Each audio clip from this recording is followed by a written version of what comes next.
ॐ स्वस्ति न इन्द्रो वृद्धश्रवा स्वस्ति नः पूषा विश्ववेदाः स्वस्ति नस्तार्क्ष्यो वरिष्ठनेमि स्वस्ति नो बृहस्पतिर्दधातु।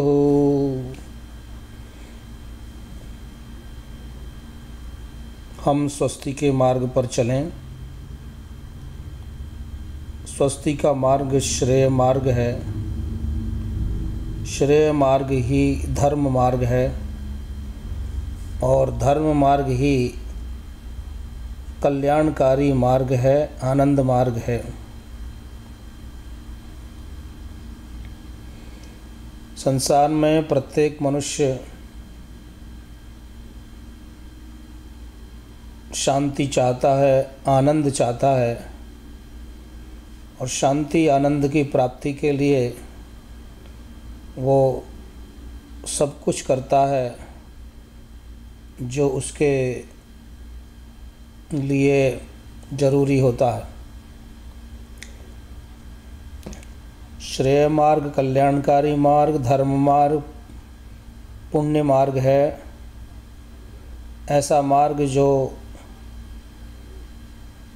अंत में सत्य की प्राप्ति, प्रभु की प्राप्ति, धर्म की प्राप्ति, आनंद की प्राप्ति कराता है।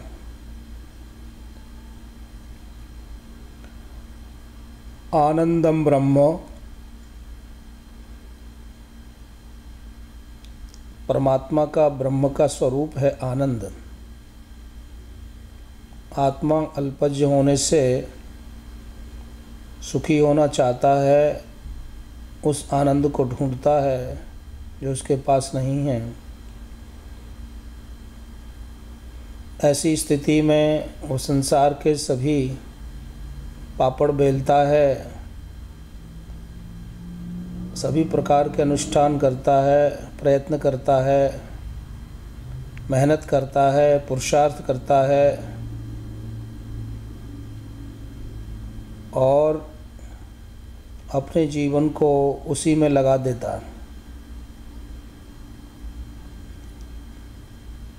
सारा जीवन इसी आपाधापी में बीतता है कि मुझे ये मिल जाए, मुझे वो मिल जाए, मैं सुखी हो जाऊं, मेरे कष्ट मिट जाएं और इस संसार के ऐश्वर्यों के साथ साथ में मानसिक शांति, आत्मिक आनंद मेरे तन मन जीवन हृदय में व्याप्त हो जाए। इसके साधन महर्षियों ने, ऋषियों ने, गुरुओं ने, हमारे विद्वानों ने अष्टांग योग साधन कहा है, जिसमें कि मनुष्य को साधना करनी होती है। अपने मन को साधना, अपने इंद्रियों को साधना, अपनी तन को साधना, बुद्धिपूर्वक, विचारपूर्वक प्रत्येक कर्म करना। क्योंकि हम मनुष्य बुद्धिमान प्राणी हैं, विचारशील प्राणी हैं। क्या अच्छा है, क्या बुरा है, क्या करनी है, क्या अकरनी है, क्या खाना चाहिए, क्या नहीं, क्या शुभ है, क्या अशुभ, क्या पाप पुण्य है, इत्यादि सभी विवेक के द्वारा मनुष्य प्रयत्न करता है, पुरुषार्थ करता है। पुरुषार्थ को, प्रयत्न को 4 भागों में बांटा गया है। धर्म के लिए पुरुषार्थ करता है, धर्म के लिए मेहनत करता है, धर्म की प्राप्ति करता है, धर्म को धारण करता है। अर्थ की प्राप्ति करता है, अर्थ को कमाता है, अर्थ पाना चाहता है, अर्थ खोजता है और कामनाओं की पूर्ति चाहता है, इच्छाओं की पूर्ति चाहता है, बिगड़े कामों को बनाना चाहता है, मोक्ष दुनिया से छुटकारा चाहता है, दुखों से छुटकारा चाहता है, जन्म मरण से बंधन से छूटना चाहता है। सभी प्रकार के दुखों से छूटने को मुक्ति, मोक्ष, अपवर्ग कहा है। और ऐसे मार्ग को ही प्रेय मार्ग कहा है, कल्याणकारी मार्ग, धर्म का मार्ग कहा है। इस धर्म मार्ग पर चलने के लिए धृति, क्षमा, दम, अस्तेय, शौचम, इंद्रिय निग्रह, धीर, विद्या, सत्यम, अक्रोध, दशकम धर्म लक्षणम, ये लक्षण कहे गए हैं।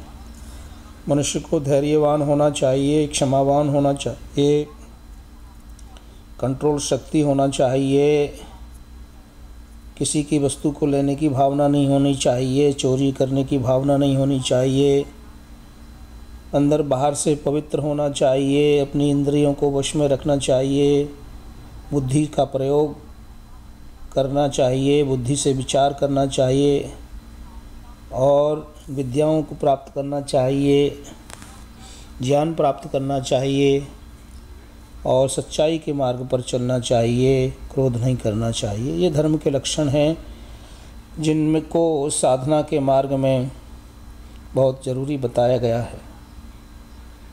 पहली साधना है यम की साधना। यम का अर्थ है अहिंसा, सत्य, अस्तेय, ब्रह्मचर्य, अपरिग्रह। यम अहिंसा, किसी भी प्राणी की हिंसा न करना, किसी का दिल न दुखाना, किसी को कष्ट न देना, किसी को न मारना, सब अहिंसा है। अहिंसा प्रतिष्ठायाम वैर परित्यागः, प्राणी मात्र से किसी से भी वैर की भावना का परित्याग करना ही अहिंसा की सिद्धि है। और सत्य, मन वचन कर्म से सत्य का आचरण, सत्य बोलना, सत्य करना। अस्तेयम, किसी दूसरे के पदार्थ को बिना जाने, बिना उसके न लेना। शौचम, इंद्रिय निग्रह। अहिंसा, सत्य, अस्तेय, ब्रह्मचर्य, अपनी शक्ति को ब्रह्म में लगाना, अपने मन को, अपने ध्यान को, अपनी आत्मा को, और शारीरिक शक्ति को बढ़ाने के लिए वीर्य का संरक्षण करना। अपरिग्रह, संसार की व्यर्थ वस्तुओं को न बटोरना, जो कुछ प्राप्त हुआ है उसमें संतोष रहना। ये पहला लक्षण है यम का। दूसरा है नियम। नियम का अर्थ होता है शौच, संतोष, तप, स्वाध्याय, ईश्वर प्रणिधान, नियम। पवित्रता, हर प्रकार की पवित्रता, अर्थ शुचिता, कर्म शुचिता, आचार शुचिता, भक्ष शुचिता। संतोष, जो कुछ प्राप्त है उसी में संतुष्ट और प्रसन्न रहना, चिंता नहीं करना और व्यर्थ के झमेलों में न पड़ करके भविष्य के सपनों को बुनते हुए अपने समय को बर्बाद न करना। तप, भूख प्यास, सर्दी गर्मी इत्यादि द्वंद्वों का सहन करना। शारीरिक तप, वाचिक तप, मानसिक तप, कायिक तप। स्वाध्याय, अपना अध्ययन करना, अपने बारे में जानना, श्रेष्ठ उत्तम ग्रंथों का पठन पाठन करना,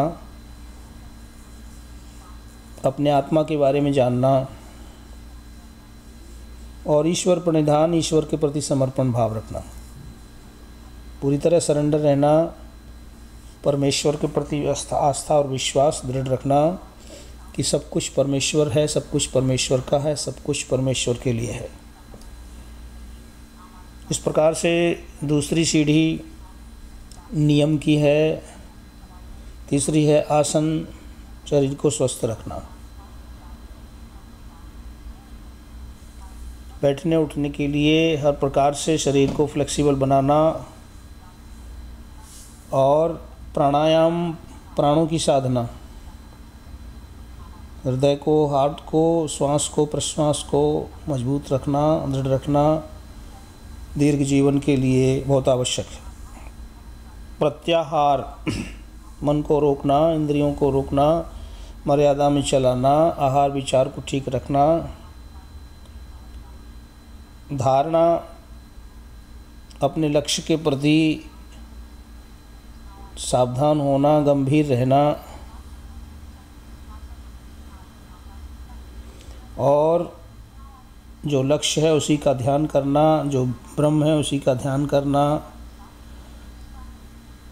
जीवन का उद्देश्य है उसी को प्राप्त करने के लिए लव लगाना। समाधि इस प्रकार से सम हो जाना, उस स्तर पर पहुंच जाना जिससे ऊंचा कुछ नहीं है। इस प्रकार से वैदिक मार्ग, श्रेय मार्ग, धर्म मार्ग, पुण्य मार्ग है जो मनुष्य को ऊंचा उठाता है, देवता बनाता है, मुक्ति मोक्ष अपवर्ग प्राप्त कराता है, दुखों से छुटकारा दिलाता है। ये मनुष्य का स्वभाव है, वो सुखी होना चाहता है, आनंद प्राप्त करना चाहता है। आनंद की सीमा है परम आनंद परमात्मा, जो कि आनंद का भंडार, सदा के लिए सुखी और आनंदित होने के लिए प्रभु का प्रेम, यही अध्यात्म है, यही भक्ति है, यही धर्म उपासना है। हम सदा ही परमेश्वर के समीप रहते हैं, सर्वेश्वर में रहते हैं। परमेश्वर ही हमारा माता है, पिता, भाई, बंधु, सखा, सहारा है, और उस परमेश्वर से बिना उसके भिन्न कुछ नहीं है। तुझसे भिन्न न कोई जग में, सब में तू ही समाया है। जड़ चेतन सब तेरी रचना, तुझ में आश्रय पाया है। हे सर्वोपरि विभो विश्व का तूने साज सजाया है। हेतु रहित अनुराग दीजिए, यही भक्त को भाया है। इस प्रकार से अपने जीवन के नियम को बनाते हुए दैनिक दिनचर्या में मनुष्य प्रतिदिन ब्राह्म मुहूर्ते उद्येत्य धर्मार्थोचानुचिंतयेत् काय क्लेशांश तन्मूलान वेद तत्वार्थ में विच। इस प्रकार से जीवन बनाने से जीवन के अंदर से दोष दुर्गुण दूर होते हैं, मन पवित्र होता है, कर्म पवित्र होते हैं, जीवन पवित्र होता है और अगला जीवन बनता है। श्रेष्ठ उत्तम मार्ग पर गमन करने के लिए आवश्यक है अपनी इंद्रियों को, अपने मन को, अपनी बुद्धि को कंट्रोल में रखना। हम जो कुछ भी हैं, हम अपने कर्मों का परिणाम हैं। कर्म हम अपनी इंद्रियों से करते हैं, हमारे मन से करते हैं। मन एव मनुष्याणाम कारणम बंध मोक्षयो। मन ही है चंगा तो कठौती में गंगा। मन यदि नहीं चंगा तो मनुष्य है नंगा। मन के हारे हार है, मन के जीते जीत। पार ब्रह्म को पाइए मर के ही प्रतीत। मन को सुधारो, मन की आंखें खोल बाबा, मन की आंखें खोल। मन ही है जो तुझे महान बना सकता है, और ये मन ही है जो तुझे दीन बनाए हुए है। ये मन की ही गुलामी के कारण से मनुष्य दुखी है। मन की ही गिरावट के कारण से आज मनुष्य समाज घोर पतन की ओर जा रहा है। आओ इस मन को निर्मल करें, आओ इस मन को संभालें, पवित्र करें। ये मन मर्यादा से बाहर होने पर शैतान बन जाता है, राक्षस दीवाना हो जाता है, और मर्यादा में रहने पर ये मन ही पार लगा देता है, तार देता है, ब्रह्म को प्राप्त करा देता है और आनंद के सागर में डुबकी लगा देता है। तो आइए इस मन के ऊपर उठें, आत्मा को जानें, आत्मा को देखें, आत्मा क्या है। न ही आत्मा प्रवचनेन लभ्य। प्रवचन करने से, बोलने से आत्मा की प्राप्ति नहीं होती। सत्येन लभ्यस्तपसा येष आत्मा। सत्य के द्वारा, सत्य आचरण के द्वारा और तपश्चर्या के द्वारा ही आत्मा की उपलब्धि होती है, आत्मा की प्राप्ति होती है, आत्मा का दर्शन होता है। तो आओ हम आत्मज्ञानम समारंभ स्थितिक्षा धर्म नित्यता यमर्थानाप कर्षन्ति सवै पंडित उच्यते। पंडित बने, आत्मज्ञान प्राप्त करें, तितिक्षा सहनशीलता धारण करें, इंद्रियों को मर्यादा में रखें, मन को वश में रखें, कर्मों को श्रेष्ठ और पवित्र उत्तम बनाएं। धर्म नित्यता, धर्म के कार्यों को नित्य नियम से करते रहें। संसार के विषय वासनाओं मोह ममताओं में न फंसें तो हम पार लग सकते हैं, सुख प्राप्त कर सकते हैं, आनंद प्राप्त कर सकते हैं। यही अध्यात्म का मार्ग, वैदिक मार्ग, श्रेय मार्ग, धर्म मार्ग है, जो मनुष्य को मनुष्य बनाता है, महान बनाता है, देवत्व की ओर ले जाता है। जो देता है वही देवता है। जो विद्या देता है, धन देता है, बल देता है, शक्ति देता है, प्रेरणा देता है, ऊर्जा देता है, देवता है। विद्वांसो वै देवा, विद्वान लोग देवता हैं, ऋषि लोग देवता हैं, गुरु लोग देवता हैं, माता पिता देवता हैं। मातृदेवो भव, पितृदेवो भव, आचार्य देवो भव, अतिथि देवो भव।